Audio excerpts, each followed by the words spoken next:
Oi, meu nome é Lara Guedes. Oi, meu nome é Eduardo e nós somos alunos do 8º ano D. O tema do nosso trabalho é a mão de obra escravista no Brasil. E aí, Eduardo, como isso começou? A triste história da escravização de africanos no Brasil começou a partir da década de 1550, através da vinda dos africanos escravizados, pelo chamado tráfico negreiro. Eles eram prisioneiros de guerras ou eram comprados em leilões, além da possibilidade de serem roubados por traficantes. Nós já sabemos que eles vieram em condições ruins. Explica pra gente mais detalhadamente como que eles vieram, por favor. Bom, eles vinham pra cá a partir de navios negreiros. Eles estavam nos porões, acorrentados, além de ficarem por um tempo considerável dentro dos navios. Conviviam com um amontoado de doenças, sede e fome. Os escravos eram submetidos à humilhação, sofriam castigos mortais e não tinham acesso às suas necessidades básicas. Então, Lara Guedes, nós sabemos que esses escravos eram submetidos a algumas violências. Quais eram elas? Bom, os servos eram submetidos a inúmeros castigos e tipos de violência, como o quebra-negro, e usar a máscara de Flandres. Eram alvos de violência física, psicológica, tortura, e as mulheres sofriam, além dos que eu já citei, abuso sexual e violência doméstica. Essa fúria visava impor sobre os escravos medo para impedir as revoltas. Eduardo, o que marcou esse período?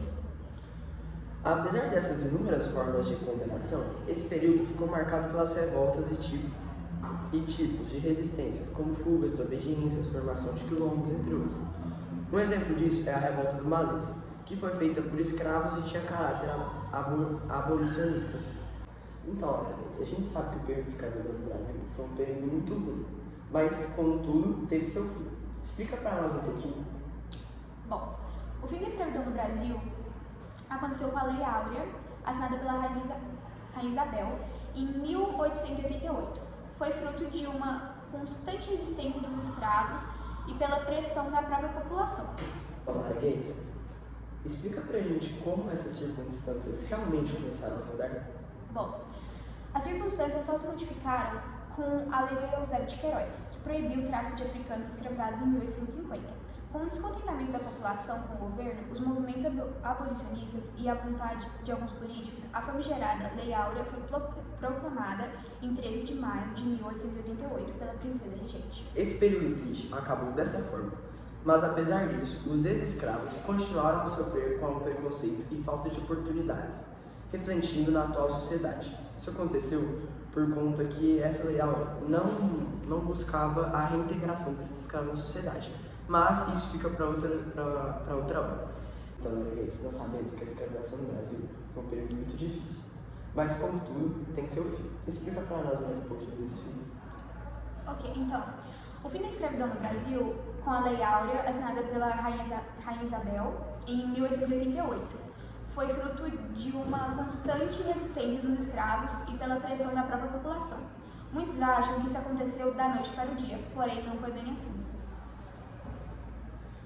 Alguns acontecimentos antecederam essa ocasião, que foram essenciais para ela. O início do processo de abolição da escravatura começou quando a Inglaterra começou a se importar após os descobrimentos da Lei Feijó e impôs a Lei Bill-Arden, que possibilitava a revisão de navios brasileiros pela parte dos britânicos.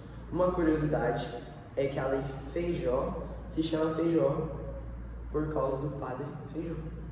Importante nos atentarmos que a escravidão também afetou milhões de indígenas e ensinou preconceito em nosso país contra esse grupo também. O reflexo direto disso, além do próprio preconceito contra os indígenas, foi a redução populacional desses povos, que de milhões de habitantes no século XVI passaram para cerca de 800 mil, atualmente, segundo o IBGE. Uma curiosidade sobre esse período é que a escravidão existiu na Ásia, na Europa, nas Américas e na África. Muitos dos povos americanos utilizavam de escravos para os mais diversos fins, e com cada povo africano tem sua própria organização política, econômica e social, a escravidão na África se desenvolveu de muitas formas. Esse foi o nosso trabalho de história. Eu sou o Eduardo e estou me despedindo. Eu sou a Lara Guedes e eu também estou me despedindo. Tchau.